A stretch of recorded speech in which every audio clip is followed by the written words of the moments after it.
नमस्कार दोस्तों, स्वागत है आपका आज के मुख्य समाचारों में। जी हां दोस्तों, आपको यहां पर देखने को मिलेंगी सुबह से लेकर शाम तक की तमाम बड़ी खबरें मुख्य समाचार ब्रेकिंग न्यूज अपडेट्स के रूप में। तो चलिए दोस्तों, जान लेते हैं आज की पहली बड़ी खबर। भारत में सस्ते दामों पर मक्का और सोयाबीन बेचने पर अड़ा अमेरिका, इससे भारतीय किसानों को नुकसान होगा। भारत और अमेरिका ट्रेड डील बीच में अटकी। जी हां दोस्तों, भारत और अमेरिका के बीच में होने वाली ट्रेड डील कृषि उत्पादों पर इंपोर्ट ड्यूटी के चलते बीच में अटक गई है। दरअसल दोस्तों, ट्रेड डील के लिए अमेरिका अपने जेनेटिकली मॉडिफाइड यानी कि हाइब्रिड फूड जैसे कि मक्का और सोयाबीन पर इंपोर्ट ड्यूटी घटाने की मांग कर रहा है। टाइम्स ऑफ इंडिया की रिपोर्ट के अनुसार अमेरिका चाहता है कि ये प्रोडक्ट भारत में सस्ते बिके। वहीं भारत सरकार किसानों को नुकसान से बचाने के लिए इंपोर्ट ड्यूटी नहीं घटाना चाहती है।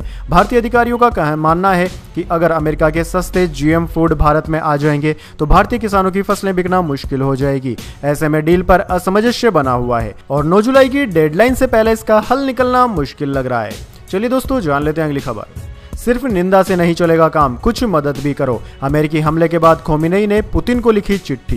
जी हां दोस्तों, इजराइल से जंग के बीच ईरान के विदेश मंत्री अब्बास अरागची ने सोमवार को मॉस्को में रूसी राष्ट्रपति व्लादिमीर पुतिन से मुलाकात की। इस मुलाकात के दौरान अरागची राष्ट्रपति पुतिन के लिए ईरानी supreme leader Ayatollah Ali Khomeini की एक चिट्ठी भी लेकर पहुंचे थे। खोमेनी ने अपने विदेश मंत्री को मॉस्को इसलिए भेजा ताकि वह राष्ट्रपति पुतिन से और मदद मांग सके। वहीं दोस्तों, ईरानी विदेश मंत्री का यह दौरा ऐसे वक्त में हो रहा है जब 1979 की क्रांति के बाद ईरान पर अमेरिका ने सबसे बड़ी सैन्य कार्यवाही की है। चलिए दोस्तों, जान लेते हैं अगली खबर। मल्लिकार्जुन खड़गे बोले, मोदी जी विश्व गुरु हों या फिर घर के गुरु, इजराइल ईरान जंग रोकने का प्रयास करना चाहिए। ईरान हमारा पुराना दोस्त है। जी हां दोस्तों, कांग्रेस अध्यक्ष मल्लिकार्जुन खड़गे ने कहा कि हमारे प्रधानमंत्री विश्व गुरु बनने का नारा लगाते हैं, जबकि दूसरी तरफ ईरान और इजराइल के बीच जंग हो रही है। हमें इसे रोकने का प्रयास करना चाहिए। खड़गे ने कहा कि जहां आप विश्व गुरु हो या फिर घर के गुरु हो, लोगों को पेट्रोल, डीजल, खाना, कपड़े और सिर पर छत चाहिए। हम चाहते थे कि वे इन चीजों के लिए प्रयास करें। खड़गे ने प्रधानमंत्री को याद दिलाया कि ईरान ने हमेशा भारत का समर्थन किया है, क्योंकि देश अपनी ईंधन की जरूरत का 50% हिस्सा ईरान से आयात करता है। चलिए दोस्तों, जान लेते हैं अगली खबर। आंध्र प्रदेश के पूर्व सीएम जगन पर एफआईआर, उनकी कार ने रोड शो में एक व्यक्ति को कुचला था, वीडियो सामने आने पर कार्यवाही।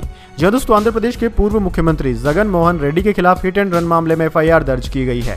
यह जानकारी गुंटूर जिले के एसपी एस सतीश कुमार ने रविवार देर रात प्रेस कॉन्फ्रेंस में दी। दरअसल दोस्तों, एसपी ने बताया कि पूर्व सीएम की कार ने 5 दिन पहले रोड शो के दौरान 53 साल के व्यक्ति को कुचल दिया था। अस्पताल ले जाते वक्त उसकी मौत हो गई। मृतक का नाम चीली सिंघैया है। वह जगन की पार्टी वाईएसआरसीपी के कार्यकर्ता थे। वीडियो सामने आने के बाद कार्रवाई हुई। चलिए दोस्तों, जान लेते हैं अगली खबर।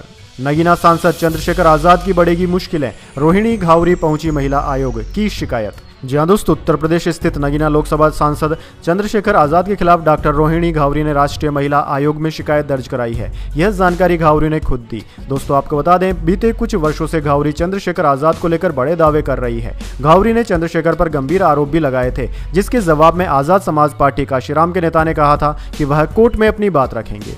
चलिए दोस्तों, जान लेते हैं अगली खबर। बिलावल ने इजरायली हमलों की तुलना ऑपरेशन सिंदूर से की। सिंधु संधि पर भारत को जंग की चेतावनी दी। पाकिस्तानी प्रधानमंत्री बोले, हम ईरान के साथ खड़े हैं। जी दोस्तों, पाकिस्तान पीपल्स पार्टी पीपीपी के अध्यक्ष बिलावल भुट्टो जरदारी ने सोमवार को नेशनल असेंबली सत्र के दौरान भारत पर निशाना साधा। बिलावल ने इजराइल के ईरान पर हमले की तुलना ऑपरेशन सिंदूर से की। पाकिस्तानी मीडिया जियो न्यूज के अनुसार बिलावल ने कहा कि जिस तरह भारत ने पाकिस्तान पर हमला किया था, उसी तरह इजराइल ने ईरान पर अटैक किया है। उन्होंने भारत के साथ 7 से 10 मई तक हुए सैन्य संघर्ष में पाकिस्तान की जीत का दावा किया। दरअसल दोस्तों, भारत ने 22 अप्रैल को जम्मू कश्मीर के पहलगाम में हुए आतंकी हमले के जवाब में पाकिस्तान के आतंकी ठिकानों पर ऑपरेशन सिंदूर के तहत 6-7 मई को हवाई हमला किया था। चलिए दोस्तों, जान लेते हैं अगली खबर। 4 राज्यों के 5 विधानसभा उपचुनाव के नतीजे आए। गुजरात के विसावदर, पंजाब के लुधियाना में आम आदमी पार्टी जीती। बंगाल में काउंटिंग के दौरान ब्लास्ट हुआ, बच्ची की मौत। जी दोस्तों, 4 राज्यों की 5 विधानसभा सीट पर हुए उपचुनाव का रिजल्ट आ चुका है। गुजरात की कड़ी सीट से भाजपा प्रत्याशी राजेंद्र चावड़ा जीते। उन्होंने कांग्रेस के रमेश चावड़ा को हराया। विसादर पर आम आदमी पार्टी के गोपाल इटालिया जीते। भाजपा की कीर्ति पटेल दूसरे नंबर पर रहे। वहीं दोस्तों, केरल में यूडीएफ उम्मीदवार कांग्रेस के आर्यधन शोकत को जीत मिली। उन्होंने सीपीआईएम के एम स्वराज को हराया। चलिए दोस्तों, जान लेते हैं अगली खबर। मैं राज्यसभा नहीं जा रहा। लुधियाना उपचुनाव में आम आदमी पार्टी की जीत के बाद अरविंद केजरीवाल ने अटकलों पर लगा दिया विराम। जी हां दोस्तों, आम आदमी पार्टी के राष्ट्रीय संयोजक और दिल्ली के पूर्व मुख्यमंत्री अरविंद केजरीवाल ने स्पष्ट किया है कि वह राज्यसभा नहीं जा रहे। लुधियाना पश्चिम विधानसभा सीट पर हुए चुनाव में जब आम आदमी पार्टी ने अपने राज्यसभा सांसद संजीव अरोड़ा को अपना उम्मीदवार घोषित किया था, तो यह कयास लगाए जा रहे थे कि अगर वह जीतते हैं तब अरविंद केजरीवाल उनकी जगह राज्यसभा जा सकते हैं। सोमवार को लुधियाना पश्चिम सीट पर हुए उपचुनाव के नतीजे आ गए और आम आदमी पार्टी के संजीव अरोड़ा ने जीत दर्ज कर ली। इसके बाद अरविंद केजरीवाल ने स्पष्ट कर दिया है कि वह राज्यसभा नहीं जा रहे हैं। चलिए दोस्तों, जान लेते हैं अगली बड़ी खबर। पेट्रोल 120 रुपए लीटर तक पहुंच सकता है। वजह है तेल सप्लाई का सबसे बड़ा रास्ता बंद कर सकता है ईरान। क्रूड ऑयल $80 पर हुआ। जी हाँ दोस्तों, ईरान की संसद ने हाल ही में अमेरिकी हवाई हमलों के जवाब में स्ट्रेट ऑफ हॉर्मुज को बंद करने का प्रस्ताव पास किया है। अगर स्ट्रेट ऑफ हॉर्मुज बंद होता है तो इसका असर भारत में पेट्रोल डीजल के दाम पर पड़ सकता है। ऐसा इसलिए क्योंकि ये तेल व्यापार का अहम रास्ता है। इस खबर के सामने आने के बाद क्रूड ऑयल के दाम बढ़कर $80 प्रति बैरल के करीब पहुंच गए हैं। भारत अपनी तेल जरूरतों का बड़ा हिस्सा इंपोर्ट करता है। अगर क्रूड ऑयल के दाम लंबे समय तक बढ़े रहते हैं तो तेल कंपनियों को पेट्रोल डीजल के दाम बढ़ाने पड़ सकते हैं। चलिए दोस्तों, जान लेते हैं अगली खबर। सूरत में 7 इंच बारिश, बाढ़ जैसे हालात, स्कूल बंद। राजस्थान एमपी में बारिश का रेड अलर्ट। ओडिशा में 50,000 लोग बाढ़ से प्रभावित, महिला की हुई मौत। जी दोस्तों, देश के 26 राज्यों में मानसून पहुंच चुका है। गुजरात के सूरत शहर में पिछले 24 घंटे से तेज बारिश हो रही है। सोमवार सुबह 8 से 12 बजे तक 4 घंटे में ही 7 इंच बारिश हुई। उधर दोस्तों, सूरत में रविवार शाम को मानसून की एंट्री हुई थी। इसके बाद हुई बारिश से बाढ़ जैसे हालात बन गए, जगह जगह पानी भर गया। उधर दोस्तों, मध्य प्रदेश में साइक्लोनिक सर्कुलेशन, चक्रवात और टर्फ की मौजूदगी से अगले 4 दिन तक बारिश का स्ट्रॉन्ग सिस्टम एक्टिव रहेगा। इससे भारी बारिश होगी। टीकमगढ़ में रविवार को भी 9 इंच बारिश रिकॉर्ड की गई थी। इसके अलावा दोस्तों, राजस्थान के कई इलाकों में भारी बारिश हो रही है। माउंट आबू में 24 घंटे में 7 इंच पानी बरसा। इसके चलते यहां कई नदियां उफान पर है। उधर दोस्तों, ओडिशा के 50 गांवों में बाढ़ की स्थिति है। इसके कारण राज्य के 50,000 से ज्यादा लोग प्रभावित हैं। 24 साल की एक महिला तेज धार में बह गई, जिससे उसकी मौत हो गई। वहीं भारतीय मौसम विज्ञान विभाग के अनुसार दक्षिण पश्चिम मानसून अगले 2 दिन में दिल्ली, चंडीगढ़, हरियाणा, पश्चिम उत्तर प्रदेश, पंजाब और जम्मू कश्मीर के कुछ हिस्सों में पहुंच सकता है। इसके आगे बढ़ने के लिए सही स्थितियां हैं। अगले 3 दिन के दौरान पूर्वोत्तर भारत में भारी बारिश जारी रहने की संभावना है। चलिए दोस्तों, जान लेते हैं अगली खबर। इंडिगो के 3 ऑफिसरों पर SC/ST एक्ट का केस। ट्रेनी पायलट का आरोप, गुरुग्राम में जाति सूचक शब्द कहे, कहा तुम प्लेन उड़ाने लायक नहीं। जी हाँ दोस्तों, हरियाणा के गुरुग्राम में इंडिगो एयरलाइंस के एक ट्रेनी पायलट ने फ्लाइट के कैप्टन समेत 3 लोगों पर ST/SC एक्ट के तहत FIR दर्ज कराई है। ट्रेनी पायलट ने आरोप लगाया कि उसे भरी मीटिंग में बेइज्जत कर जाति सूचक शब्द कहे गए। जाति सूचक शब्द के साथ कहा गया कि you are not fit to fly, you go back and stitch the sleepers, यानी कि तुम प्लेन उड़ाने के काबिल नहीं हो, वापस जाओ और चप्पलें सिलो। गुरुग्राम में मीटिंग के बाद ट्रेनी पायलट ने बेंगलुरु में अपने साथ हुई घटना की पुलिस से शिकायत की। चलिए दोस्तों, जान लेते हैं अगली बड़ी खबर। जिन्होंने मेरी जिंदगी बर्बाद की उन्हें नहीं छोड़ूंगा, 4-5 लोगों के नाम। तेज प्रताप यादव का फूटा गुस्सा। जी हाँ दोस्तों, लालू प्रसाद यादव द्वारा राजद और परिवार से निकाले जाने पर तेज प्रताप यादव ने कहा कि मैं डरने वाला नहीं हूं। मैं उन लोगों के नाम उजागर करूंगा जिन्होंने मेरे साथ ऐसा किया। उन्होंने कहा कि बिहार की जनता सब देख रही है, मेरे स्वभाव का फायदा उठाया गया। मैं बिहार सरकार से अपनी सुरक्षा की मांग करता हूं। जिन्होंने मेरी जिंदगी बर्बाद की, मैं उन्हें नहीं छोड़ूंगा। चलिए दोस्तों, जान लेते हैं अगली बड़ी खबर। अमेरिका ने ईरान पर हमले की 2 साल तैयारी की थी, दूसरी दिशा में बॉम्बर तैनात कर भ्रम पैदा किया। जी हाँ दोस्तों, अमेरिका ने रविवार सुबह ईरान के 3 परमाणु ठिकानों पर 7 B-2 बॉम्बर से हमला किया था। ये ठिकाने ईरान के फोर्डो, नतांज और इस्फहान में थे। इस हमले को ऑपरेशन मिडनाइट हैमर नाम दिया गया। इस दौरान अमेरिका ने फोर्डो और नतांज पर 30,000 पाउंड यानी कि 14,000 किलो के 1 दर्जन से ज्यादा GBU-56 बम गिराए। दोस्तों, इस पूरे ऑपरेशन में कुल 75 पर्शियन गाइडेड वेपन्स का इस्तेमाल किया गया। वहीं हमले में 125 एयरक्राफ्ट ने हिस्सा लिया, जिनमें फाइटर जेट्स, रिफ्यूलिंग टैंकर और स्टेल्थ विमान शामिल थे। न्यूज एजेंसी AP के अनुसार इस ऑपरेशन के लिए अमेरिका की ओर से खास रणनीति बनाई गई थी। इसकी तैयारी पिछले 2 साल से की जा रही थी। अमेरिका ने हमले से पहले B-2 बॉम्बर्स को देश की पश्चिमी तरफ तैनात कर भ्रम पैदा किया और ईरान को हमले का पता नहीं लग पाया। ईरान अमेरिका के पूर्व में स्थित है। चलिए दोस्तों, जान लेते हैं अगली खबर। झारखंड में बांग्लादेशी मुसलमानों को दामाद जैसा सम्मान, बना दिया वोट बैंक प्रदेश। गिरिराज सिंह का हेमंत सरकार पर हमला। जी हाँ दोस्तों, केंद्रीय कपड़ा मंत्री गिरिराज सिंह ने रविवार को अपने 1 दिवसीय जमशेदपुर दौरे के दौरान झारखंड के मुख्यमंत्री हेमंत सोरेन और राजद सुप्रीमो लालू प्रसाद यादव पर तीखा हमला बोला। निजी कार्यक्रमों में शिरकत करने के बाद मीडिया से बातचीत में गिरिराज ने हेमंत सोरेन पर गंभीर आरोप लगाए। उन्होंने कहा कि झारखंड में बांग्लादेशी मुसलमानों को दामाद की तरह सम्मानित किया जा रहा है। हेमंत सोरेन झारखंड को बंगाल बनाना चाहते हैं, जहां ममता बनर्जी बंगाल को बांग्लादेश बना रही है। गिरिराज ने दावा किया कि झारखंड वोट बैंक का राज्य बन गया है, जहां बांग्लादेशी घुसपैठियों के लिए रेड कारपेट बिछाया जा रहा है। चलिए दोस्तों, जान लेते हैं अगली खबर। 11 राज्यों में ब्लास्ट की धमकियां भेजने वाली लड़की हुई अरेस्ट। बॉयफ्रेंड को फंसाने की साजिश रच रही थी। साइबर टूल्स व सोशल इंजीनियरिंग में एक्सपर्ट थी आरोपी।